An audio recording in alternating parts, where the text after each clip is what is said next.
Many times, developers talk about this question, what is the difference between this string and this string. So in other words, what is the difference between the string with the capital S and the string with the small s? So in this video, we'll try to demonstrate, what exactly these two things are. Okay. So what I'll do is, first, let me just go and create a variable with name of the capital string, and let me give a value here called a shiv. In the same way, let me take the small string and create a x2 variable, and let me give a value as shiv here. And let me just go and put a debug point. So let me put a debug point here, and let me execute this.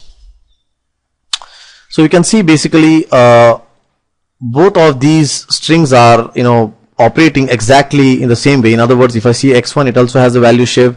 If I see x2, it also has a value shiv, and I can do all the operations. For example, if I look at x2, I can go and check the length. I can basically go and check max value, etc. In the same way, if I look at x1, it also has all those methods which the small string has.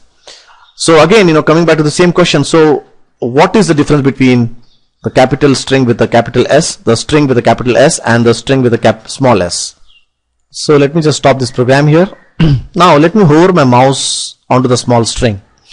Now you can see this, when I hover my mouse on the small string, it is telling me that this string actually points to system.string, which is a capital S string. You can see over here, this one is a capital S string here, right? In other words, the small string, the string with a small s, is nothing but it's just an alias for the capital string S. Okay, so in other words, you can call any of them, and irrespective of what it is, it will actually point to the same string class. Okay. Now the thing doesn't end here.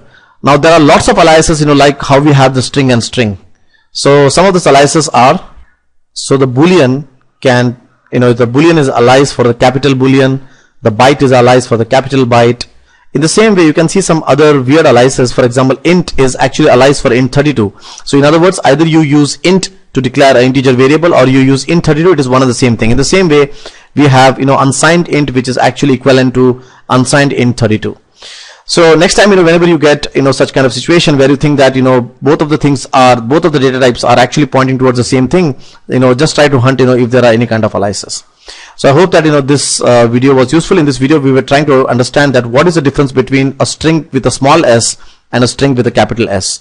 So summarizing, they are nothing but aliases. The small string, the string with a small s, is nothing but it's an alias for the capital string.